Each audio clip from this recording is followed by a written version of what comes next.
In this detailed step-by-step PowerPoint presentation, it's all about how you put your feature film project together.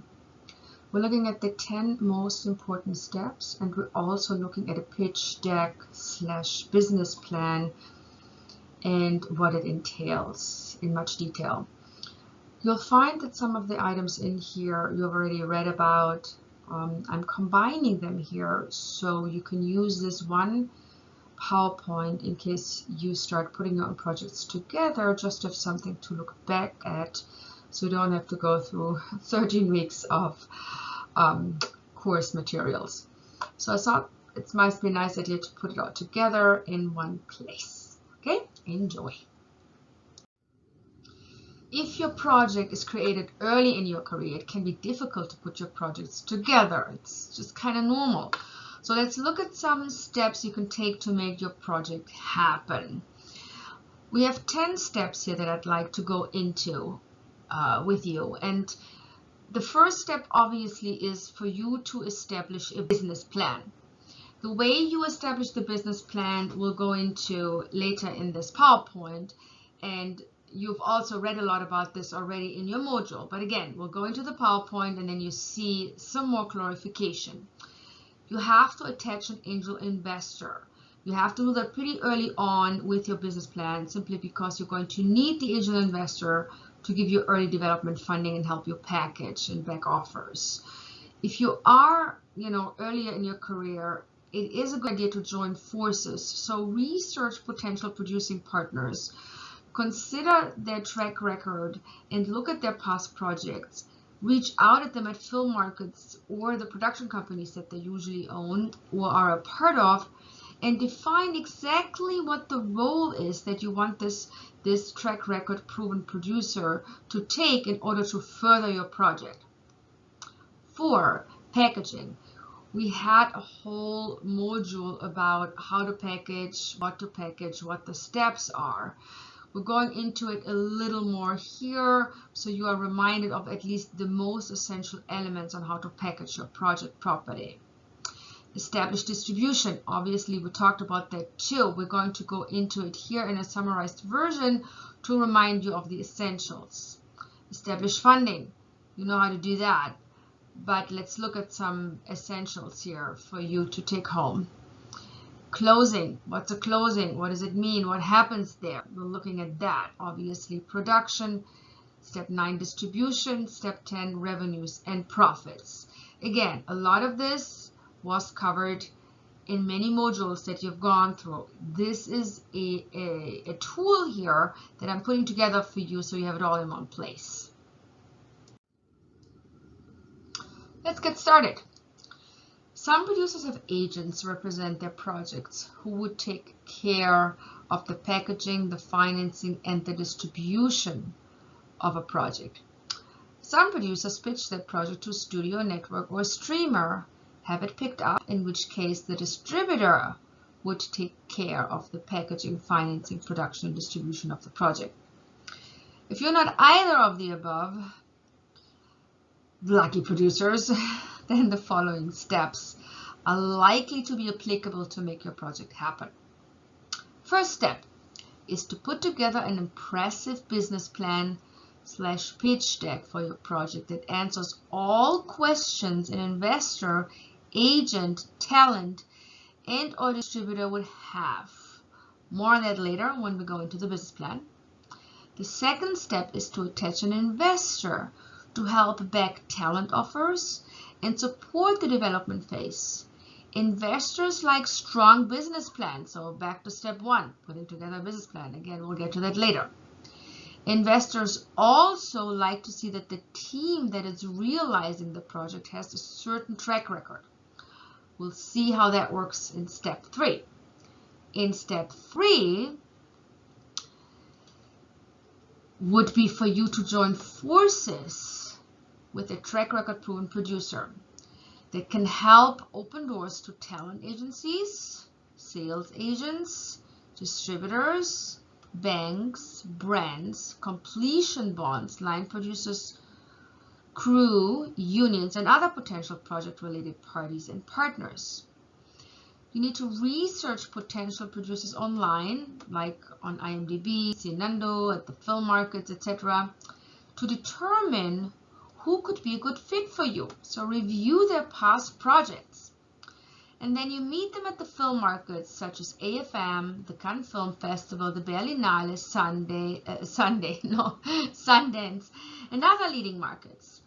So don't waste your time going to the small film markets. You're not going to meet them there. You meet them at those leading film markets. And at present, most of these film markets are held online. So it's feasible to attend from wherever you are. Alternatively, research their production company, because most of these producers are part of or own a production house. Now be clear about what you want from a producing partner. Understand the specific role that is needed to further your project. And what can you offer them? Retainer fee, a fee in the budget. Usually it's a combination of both. Specify their potential involvement. Once a producing partner expresses some interest, identify their role and milestones in a written agreement. So really write down what you want them to do that is beneficial to you and your project, and only if they do that, if they reach that milestone, will they be receiving certain credits and payments. So you'll deal likely with the situation where you have a producer come on board to look at the project. They'll tell you first and foremost if they can do anything with it. If they can do something with it, you usually will have to pay them a little bit up front, because they will have to spend time to putting these steps together. But after that, you should really attach every payment to milestones that they have performed for you. That way you save money and you really just pay what you get. And you pay for what you get. There are various roles a producer could have on your project, from helping with development, like script development, to packaging talent, cast director, helping with financing, structuring, maybe helping with sales agents, with distribution, and helping with physical production, not just in dealing with the unions and helping you manage the bond company, which could be a headache, helping you manage the closing, which is difficult, and really dealing with some of the issues that can occur at physical production as well. Before you contact a track record proven producer, make sure you have done your homework and be prepped. Prep your project the right way. Develop the content to the optimal level, the best it can be, and then make sure your project is unique in every way. Don't work on something that's like something else or close to something else. It's not going to be your grandmother, your cousin, or your sister, or your brother, or your friend that is the likely person to give you an honest opinion. Talk to people in the industry that you know have no agenda and would give you an honest opinion, and develop the project to the best it can be. Be ready to show a clear plan of action, which you do with your business plan.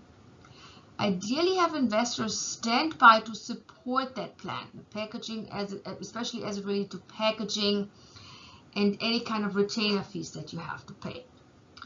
So it's really essential that you think about who could you join forces with. Who would be ideal? So do some research online, look at IMDb, see what producers are out there, what they have done in terms of projects that might be similar to what you're doing, and then reach out to them. Set up a meeting at the film festival, send them an email through IMDb, maybe reach out to the agent, reach out to the production company, but have a conversation with them about your project. And again, do your homework. Make sure you're ready and have the project ready to have a conversation that is meaningful. Don't just send them a script that you got yesterday and think has something.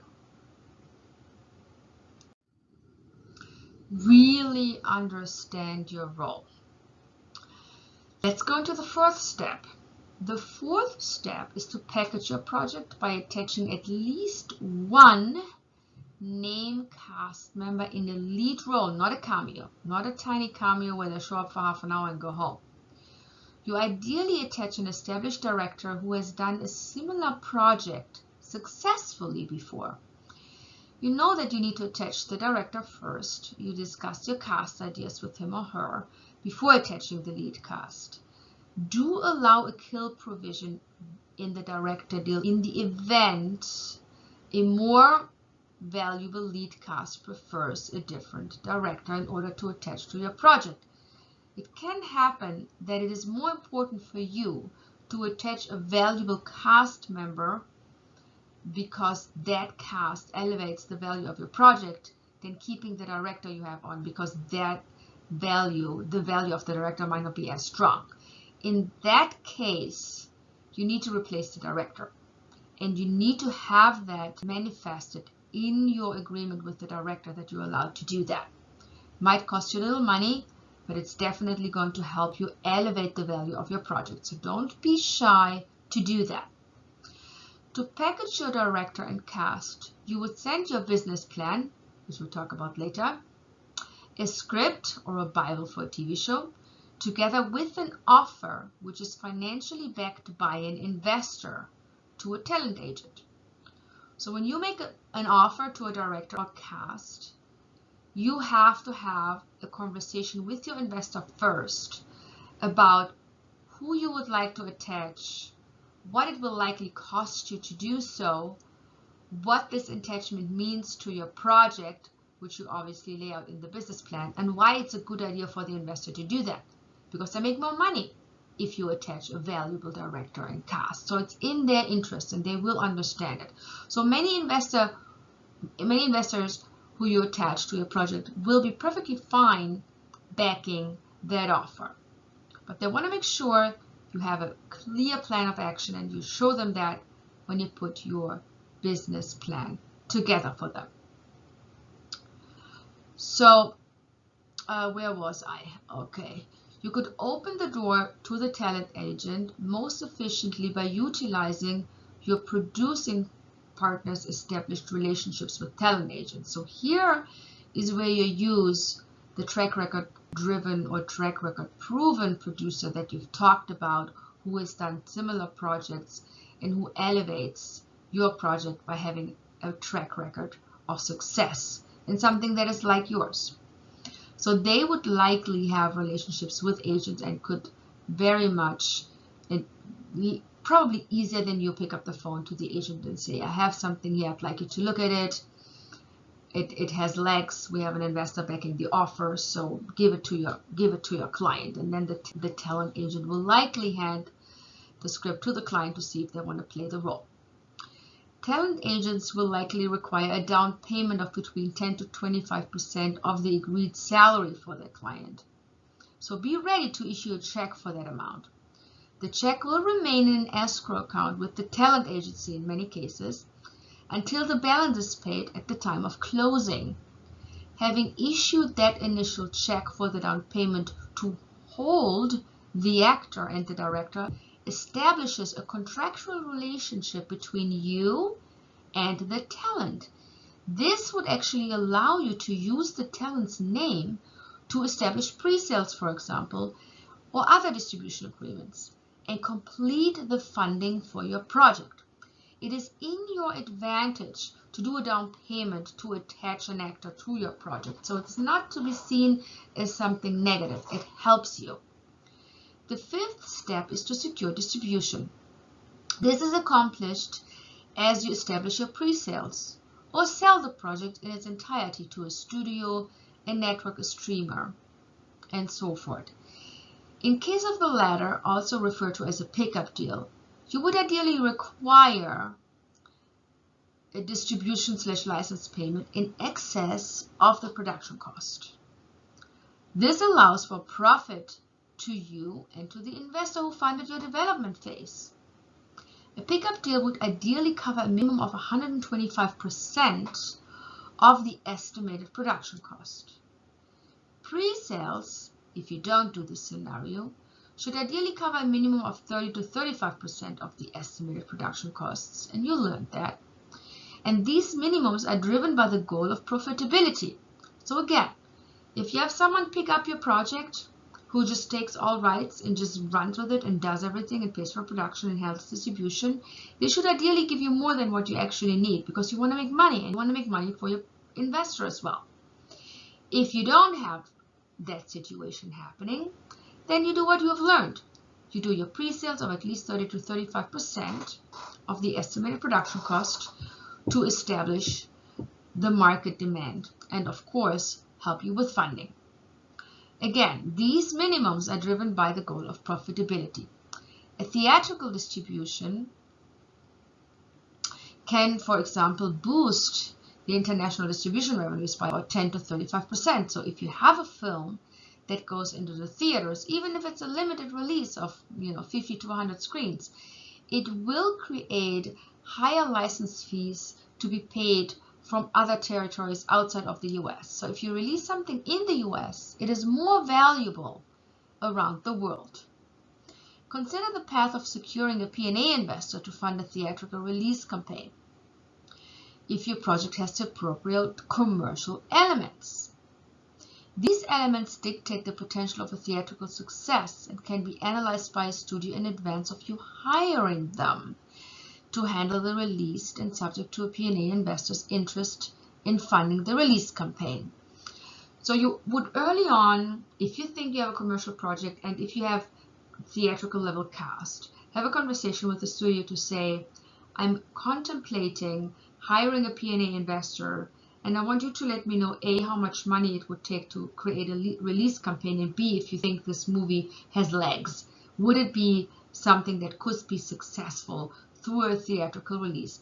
Many studios or even release campaign advisors that work for studios can give you an analysis to let you know if the movie has the appropriate elements to be a potential success in the US. And only based on that would you then go and potentially hire your P&A investor or include a P&A investor. Remember that the job with the P&A investor is to make sure that they only recoup from the US, not from the international marketplace, because they are funding the US release campaign and should therefore only be recouping from whatever the US establishes in the box office and in license fees. So evaluate the best distribution path for your project by discussing options with your producing partners, your sales agents, and establish a distribution strategy and target audience in your business plan early on. The sixth step is to secure and source and secure really the funding to cover your estimated production cost. Now, after you packaged your project and pre-sold some distribution rights, you establish a bank loan to cash flow the pre-sale distribution contracts, and you secure a gap loan. Choose a bank that offers a gap loan, because not every bank does that. Not every bank will offer you a gap loan when you go to them to have your contracts cash flowed. So choose a bank that offers a gap loan and accepts your sales agent and their estimates. So make sure that the sales agent you're hiring is bankable by the bank you're choosing to give you a loan. Ideally, you would also select a location providing you with a minimum of 20% of your estimated production cost as a non-refundable incentive, and you would secure a lender to cash flow the estimated incentive prior to the production so you can use it for funding purposes. I want to go one step back to the bank. As I said, many banks do offer senior loans and gap loans. Some banks offer pre-sale loans and gap loans combined in a senior loan. Some banks only offer a senior loan for pre-sales and no gap loan. And some banks offer a very minimal gap loan. Every bank that you will go to have a gap loan be established for you will require pre-sales. So you cannot get a gap loan without having pre-sales. Just be clear about that. Also, when you go to the bank with your pre-sales and your sales estimates, they will give you what is called a term sheet. That term sheet will tell you exactly what you're getting for your contracts, what you're paying for the contracts in regards to bank fees and interest fees, and how much money you will be receiving as a net component that you can use to cover your production costs. The term sheet will also tell you when the loan becomes due and what happens in case you default. That term sheet is issued pretty early on, so you'll see very early on what your bank loan entails. We talked about the importance of cash flowing your incentive loan, not just because you want to use the money to cover your production costs and reduce the equity necessity, but you also need to be aware that these incentive regions often change their regulations, from changing what is eligible as a spend to changing the amount they're giving you to canceling the entire program. All of this happens all the time. So it is much safer for you to have an estimate for the incentive that you're planning on getting and get that estimate cash flowed by a tax incentive lender who then inherits the headache of any change in legislations, and you don't have to do anything. Now, where were we? In a simple case, where you secure a loan, your incentive, your pre-sales, etc., you would secure the balance to cover the production then with the equity investment. So you have your pre-sales, you have a gap loan, you have your incentive, and you use the equity to cover the balance. That's a simple finance plan. Obviously, you can reduce this equity by including other financial elements you've learned about. You can do brand integration. You can use music investments. You can use in-kind services. You can defer some cost. All these things should be used to reduce your equity or to beef up maybe insignificant pre-sales. Wherever you have a lack, maybe you don't get enough tax incentives, you can beef it up with these additional sources. Just keep that in mind. You can, of course, also use a mezzanine lender, or you can do crowdfunding and crowdsourcing. All these things are available to you, as you've learned about, to manage certain elements that don't hit your minimums. A last resort, in case you still need funding to close the financing, can be deferments, in which team members, talent, and/or service providers defer a portion or all of their fee to be recouped from revenues occurring after the production has been concluded. Let's produce your project. The seventh step is the closing. The closing is a legal term that refers to the financial closing process in which all finance parties prepare final documents to release funds, subject to the completion bond insurance for the project. This process can take anywhere from 2 to 6 weeks. During this process, all production, distribution, and finance components and agreements in relation to the project are reviewed by all the parties, adjusted if needs be, and approved by all the relevant parties. These parties include the bank, if you have a bank loan, the bond company, of course, a sales agent, a distributor, or more distributors, investors, lenders, profit participants, guilds, and producers, among other relevant parties. The parties concerned are combined in a collection agent management agreement, also referred to as the CAMA, which is managed by a collection agent and also drafted by the collection agent. It's being circulated through all the parties that are a signatory to the CAMA so that they can make comments and give feedback. And what you'll find in that CAMA is basically a summary of all the various finance agreements and distribution agreements you have entered into during the process of putting your movie together. The closing process is often guided by the bank and their legal team. The lawyer handling this side of the transaction is selected and approved by the bank and the producer. So you get a chance to talk to the bank about the lawyer you want to use. In many cases, will the bank suggest a lawyer that they have done closings with before, which is also in your interest. So you should be open to that. Most every relevant party to the comma is represented by a lawyer, and it's those lawyers who manage most of the closing process. The bond company, which ensures the on-time production and delivery of the project,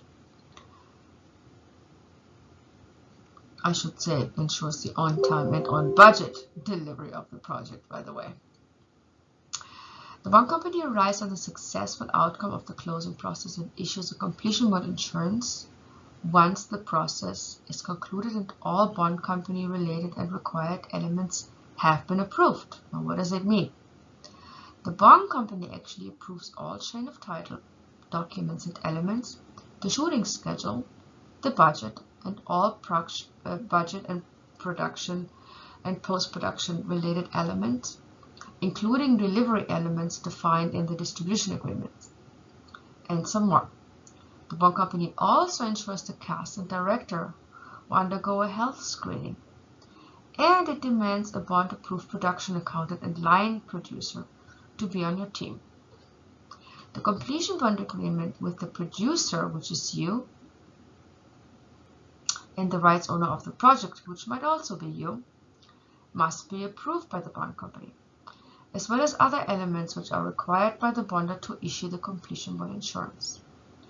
Once the completion bond insurance is issued, then funds are released to the production account in accordance with a bond-approved production cash flow schedule. This is the moment when you can start spending money on the various line items you have prepared in your budget. The 8th step is the production process, which usually starts with an extensive pre-production phase in which the entire production is planned and prepared. The actual shooting period is used to enact what was planned during the pre-production and to solve any problems that may occur. And trust you me, there will always be problems on production. So your job is to make sure that you prepare yourself very well so you have room to maneuver when you're on set during the production to solve problems. Because if you're still planning while you're shooting, chances are you will not be able to solve the problems in the way you should be solving them in an optimal manner. So do yourself a favor, plan everything there is to plan during the pre-production phase and just use the production to enact everything that you planned before. Many productions run into problems when the pre-production was not done properly. During most of the pre-production and production, the director takes the lead, so to speak. The producer gets to intervene only if course corrections must be made, if the director does not adhere to the shooting schedule or the budget or the script, if cast issues arise, or if other production problems occur. The producer's main job is to make sure the production stays on course creatively and fiscally, and problems are solved swiftly and feasibly. The production is followed by the post-production process, which includes editing, visual effects work, scoring, color correction, sound mixing, and the creating of the distribution delivery elements in accordance with the distribution agreements, including the pre-sale agreements, by the way, and the sales agency agreement. After the director concludes a first rough cut, the producer gets to comment on the cut. Changes are applied to conclude a final cut, which in most cases is subject to the producer's approval.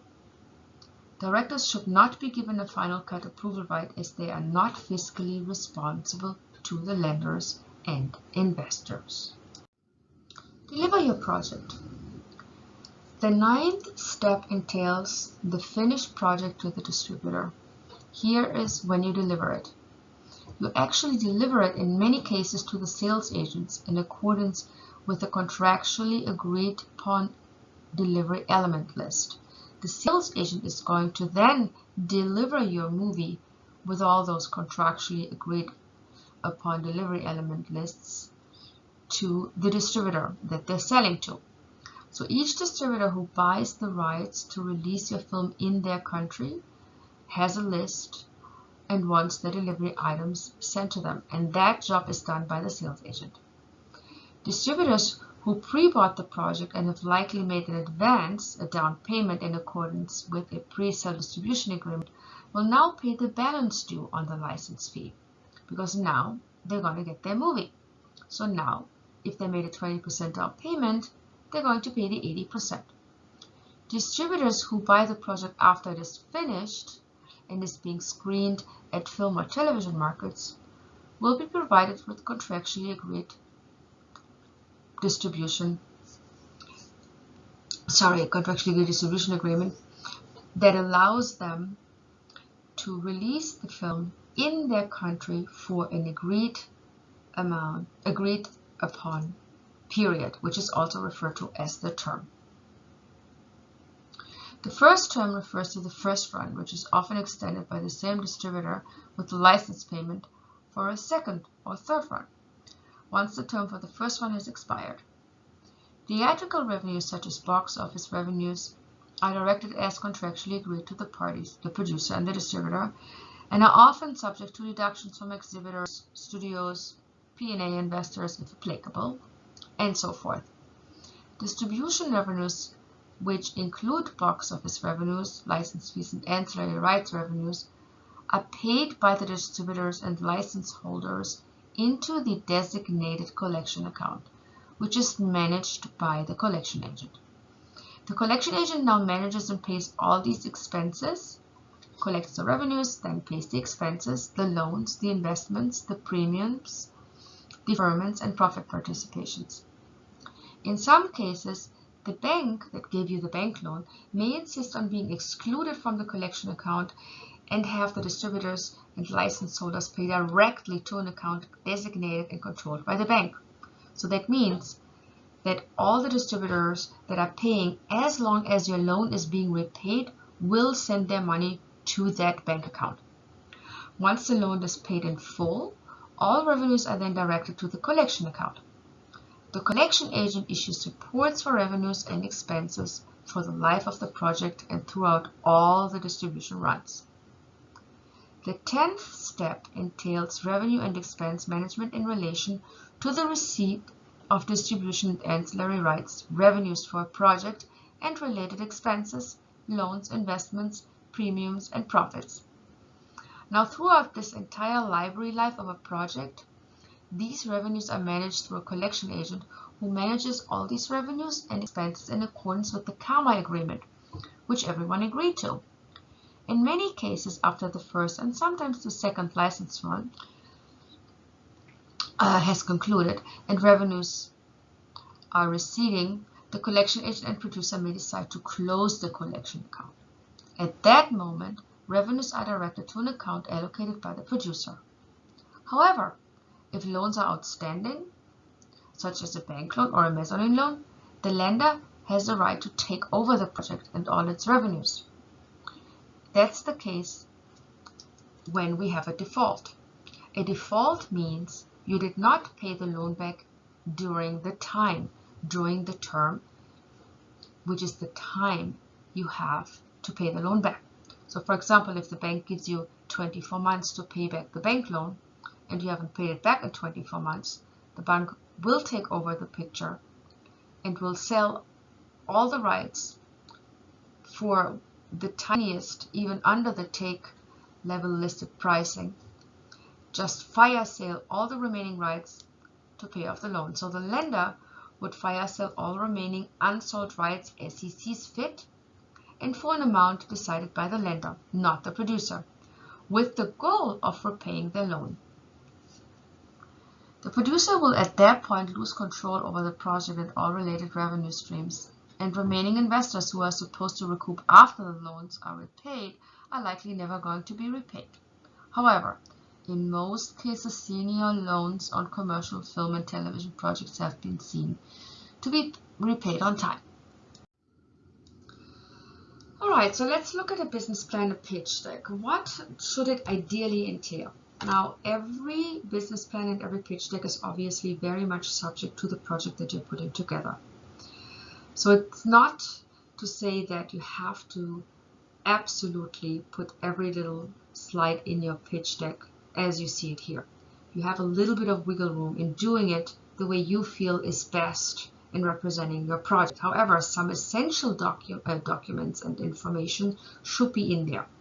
So the three essentials you want to focus on and put in for sure is A, your project information, of course, which includes the log line, the summary, the lead characters, the intended talent, producers and directors, vision, and the USP, which is the unique selling point of your project. The second point you want to cover is the marketing and distribution strategy, which includes your target audience, the relevancy of the story in the market today, similar projects, distribution strategy, and maybe some branding partners, if that's applicable. And the last essential element you want to, of course, include are the financials, budget, sales estimates, the timing, risk mitigation strategies, and the ROI for the investor.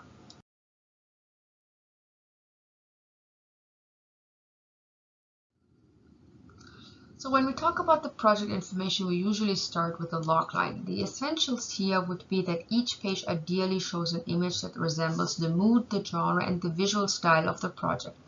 What I did here, I made a little example and just put a little comedy together that I made up from scratch. So this is not a real movie, this is just something I just came up with. So I put a little romantic comedy on this slide. I actually used two different projects. One is a romantic comedy for our example here, and the other one is like an elevated horror picture. So you just get an idea. So again, each page ideally shows an image that resembles the mood, the genre, and the visual style of the project as you go through your pitch deck. The logline for the story should ideally not be more than 3 to 5 sentences. Now in this case, I haven't counted it. I think it's 2 or 3 sentences. You want to focus on the overall world of the project. Describe the overall world and think about the main characters and how they live in that world. Introduce them in a way that we also understand what their main hurdles and issues are. What are they facing right now? When we meet them, what's the story that we're going to get told, and what do they need to overcome?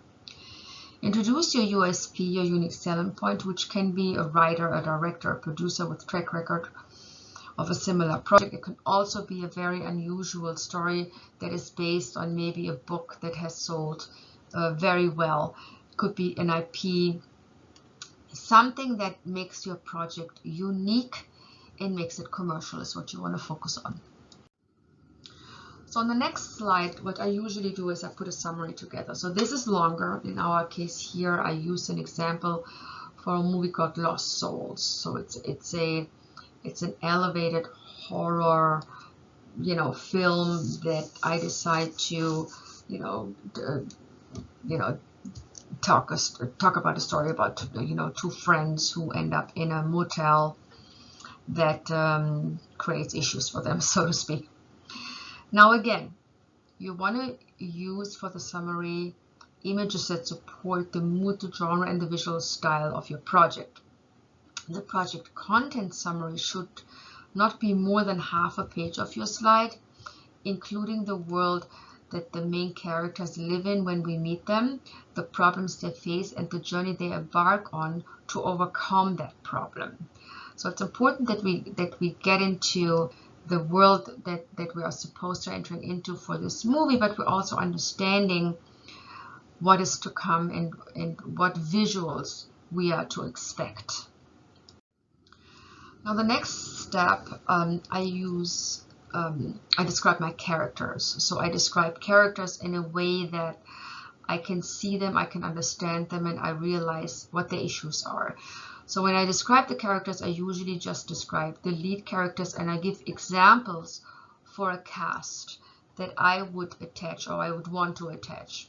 And of course, I make a note on my slide that says the cast is not firmly attached. So the images, again, that you would use here would support the mood, the genre, and the visual style of the project. So in our example here, I'm going with Love at Second Sight and talking about the cast.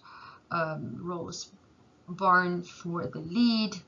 She was in Bridesmaid.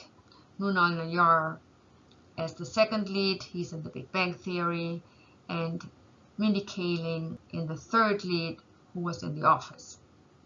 The main characters are best described by summing up their strengths and weaknesses as they deal with the issue they must overcome. So design a journey from when we meet the characters to where we hope they end up.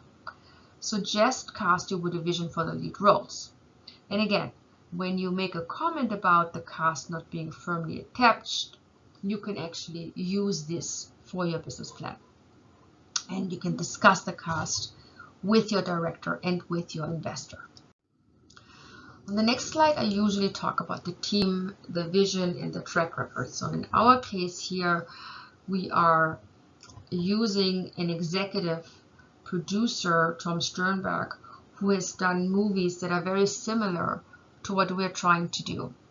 So he's done Under the Tuscan Sun, which has a similar vibe to our romantic comedy, Love at Second Sight, and he's done The Talented Mr. Ripley, which he received an Academy Award for. Sorry, stumbly. So in the description, we learn about the executive producer's track record. We also learn about their vision and why they're choosing this project. What makes this executive producer excited about it? What drove their decision to do this with you? So this is something that you want to write here. And then of course you're going to talk about yourself and your vision for the project. And then we're talking about the director. So in this case, what I did, I actually had Mindy Kaling direct it because she's never done that. So we have someone high caliber who is an A-level actor, is very known in the marketplace, is super commercial. Give us a chance in saying, I will direct this because I understand the subject matter. And given we're talking about a romantic comedy that takes place in India, it has to do with certain cultures and crossing borders, we can imagine that she would be the right director for this project. And that would actually be something you as a producer would mention in your vision, and also as an explanation why you chose Mindy Kaling for this project. So the essential points here is that you list the producers and directors, include their track records and vision for the project, and include your vision as well.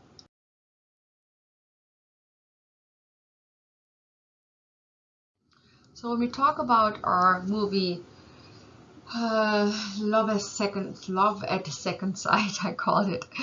So if we talk about Love at Second Sight, we think about what kind of movies would be similar. What movies deal with a similar vibe, a similar mood, a similar world, a similar subject matter, maybe cultural issues, and we put them together in a way that we see movies that have different budget ranges and different revenues, of course. We will not be using these box office revenues for our calculations, but it is good for an investor to see that a movie, for example, like Bandit Like Beckham, who was $6 million, can make $104 million in the worldwide box office, or a movie like, Big Fat Greek Wedding can make $370 million nearly, or a movie like Eat, Pray, Love can make $200 million. So we wanna give examples of what the commercial value of something like this is, even though when we get to the financials later, we will not be including box offices because they're just simply too volatile. So we're going to stay very down to earth on our financials. Anyway, so in the marketing and distribution slide, I would then list similar projects for the marketing distribution kind of aspect and not for the financial aspect, really.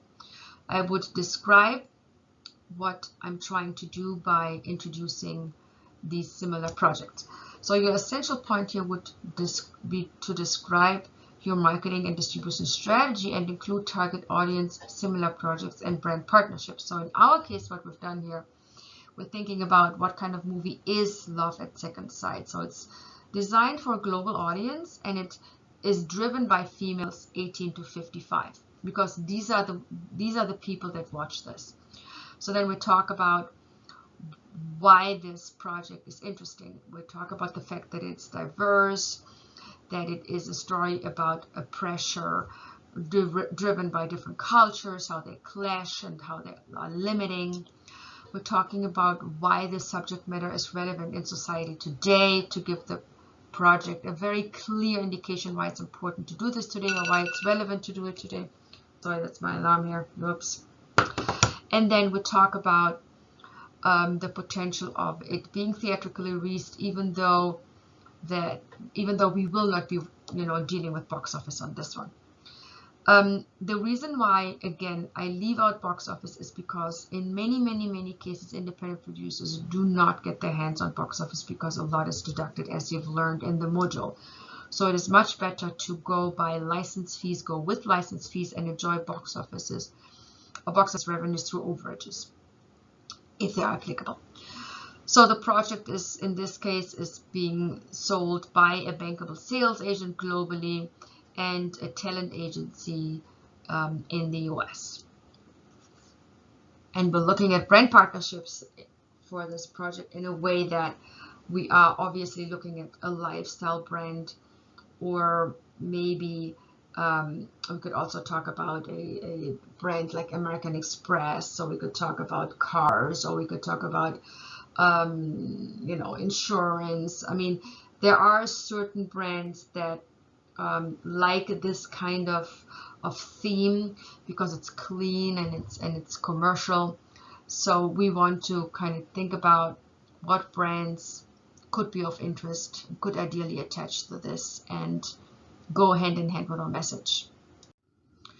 So what I do about worldwide distribution is I actually introduce the sales agent that I'm choosing, and I give examples of movies that they have sold throughout the world that are similar to the movie that I'm trying to do. So in this case, we're talking about Film Nation Entertainment. It's a company that's in New York, and they're quite successful in selling these independent movies that have the potential to be theatrically released, have been theatrically released, or at least have been very strongly represented, with streamers as well. And then we talk quickly about also how we handle the US. And in this case, I do what I actually do. I work with my agent at Gersh and talk to them about a strategy on how to release this film. So here in the slide, I would just mention the domestic agent and give a little information about them and give information about the international sales agent, so an investor can get an idea who is going to handle the film for worldwide distribution. And of course, you've seen this. We're now starting to go into financials. The first thing you're going to do is show projections. And in that case, we are looking at love at second sight, sales estimates in the take and the ask range, and letting our investors know that our budget is estimated to be at 28 million. We are assuming a domestic license sale here as well. So we're going to add that in our revenue projection. And we're also adding territory by territory our international potential distribution revenues. So now we're going into the nitty-gritty of the financials, the funding, the recoupment. And the essential here is that we project revenues pre-sales for two cases, the base case and a high case analysis, and we reflect on the ROI that's applicable for the investor. So in the beginning, you see I'm basically just talking about the production cost and the high case and base case scenario for revenues and pre-sales. So in my case, I am driven by the base case, which is our take scenario. And I'm using the 33,502,000, which was my take international sales estimates, including the US. And then I'm going to pre-sale about 30% on my film. Now the pre-sales are going to be the same in the high case. And when you look at the pre-sales that I've done here, I've actually used some in the take level and some on the ask level as it relates to pricing. And I've done this because that's what usually happens in reality. So we're pre-selling 10 million, 10 100,000. It's actually interesting. Anyway, so these are our pre-sales, and then of course we're showing the investor what we do with those pre-sale contracts by running them through the senior loan for the base case and the high case. Now the pre-sales are the same for the base case and the high case, so we are looking at the same bank loan for the base case and the high case, so the take and the ask case. So we are assuming that the lender, the bank will give us 80% of our pre-sales. We are assuming that we get a 20% down payment. We're looking at the balance. We are looking at our gap loan. In our case, the unsold rights are very high, which is good because we're selling them when the movie is done. But for the bank loan, they're really irrelevant because we are capped at 20% of the budget. So here, 20% of $28 million is $5.6 million.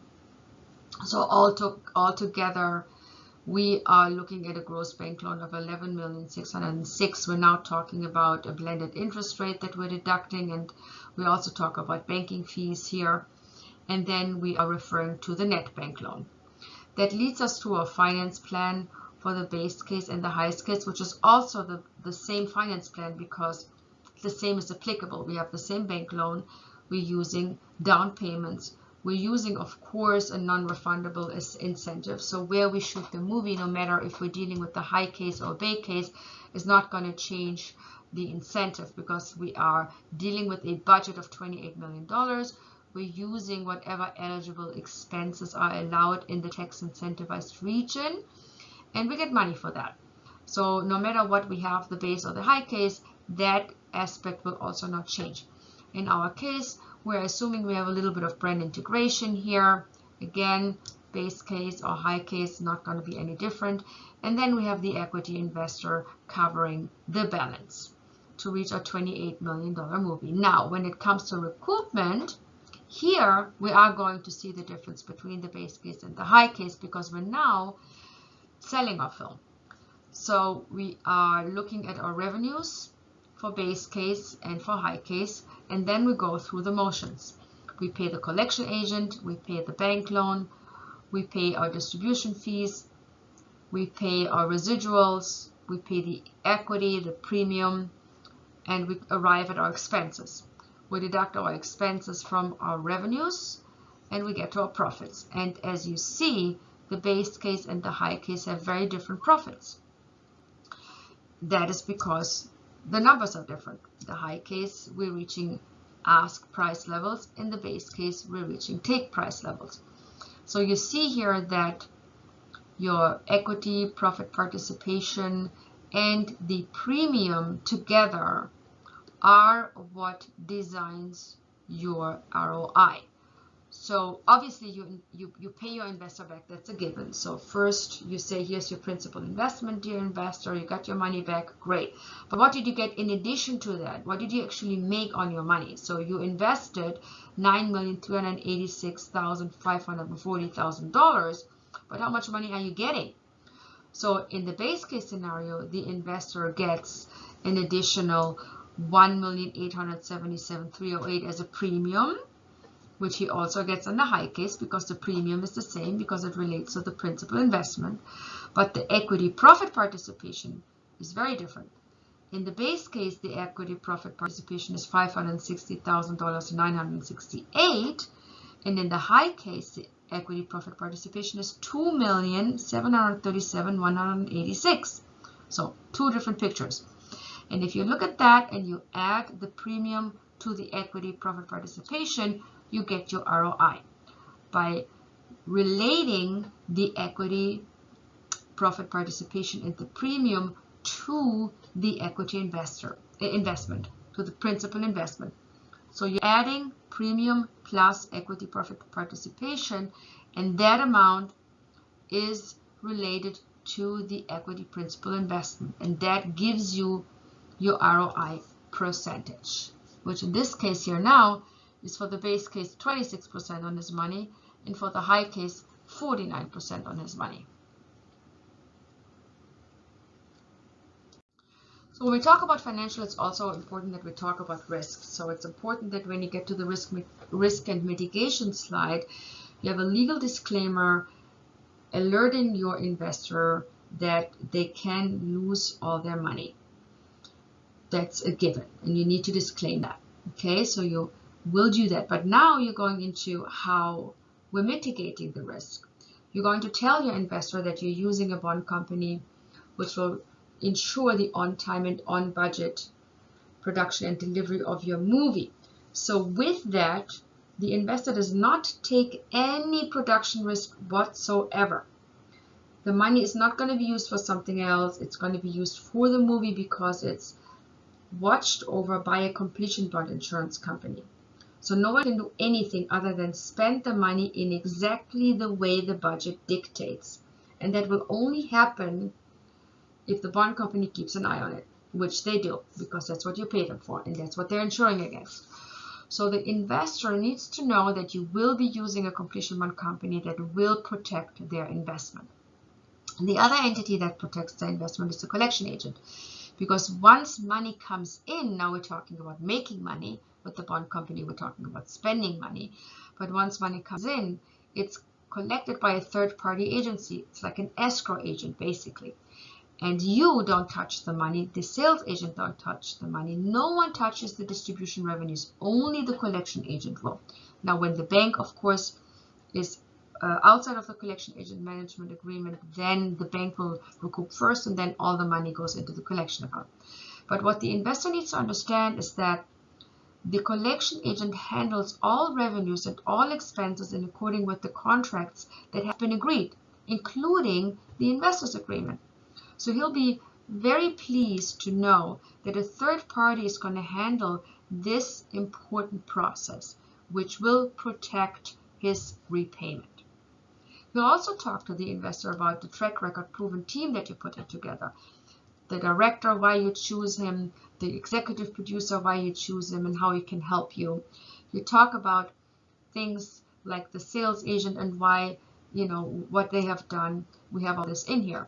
So these are the elements that are important for the investor to understand that it's not just you coming up with an idea, hoping to make it and hopefully making money with it. No, it's actually a team that you choose and that you work with that is very carefully selected exactly the way that is ideal and optimal for the project. Of course, you'll talk to your investor about the commercial focus of the project because you are putting something together that you're aiming to distribute throughout the world. And you will talk to your investor about the aligned interest because the fact of the matter is you will not make any money and the investor will not make any money before profits occur. In fact, you will make your profits after the investor made his. So when the investor knows that, it's very important for him to understand that the interests are aligned in a way that he comes first and then you make your profits. If he understands that, that's important. He also wants to know, of course, what are you doing in the development phase? Are you putting up some of your own money or are you asking the investor to put up all the money? So you have to tell the investor and actually do it too, that and show him that you are also investing money, like maybe you pay the writer who writes the script, maybe you do a little pre-production and pay a little trip to maybe a shooting location. You do a few things to prepare the project in a way to set it up so it can start on its process, and that costs money. So that's money you will likely have to spend, but the investor will be asked to help you package your talent. And the investor is very much in line with you that the best talent will make all of you the more money. So using the investor to attach your talent is in both your interest. So these are just a few examples on how your interest as the producer and the interest of the investor are aligned. Now in the end, don't forget to have a contact page with your information. I cannot tell you how many people that actually forget this. It's hilarious. So put it on there. write your information down so that if someone, you know, looks at this deck or somebody stumbles over this deck or investor reads this, sometimes investors don't remember where they get these proposals from. It's good to have your contact information on the last page so they can get in touch with you and talk about your amazing project and give you a lot of money. All right, so I hope the little summary made sense for you. I hope you kind of understand the process as it occurs and are reminded of a few important elements which you of course already also reflected on some of them in the modules, but here in the summary they're all in one place and you can kind of be reminded or maybe have some additional information that you missed.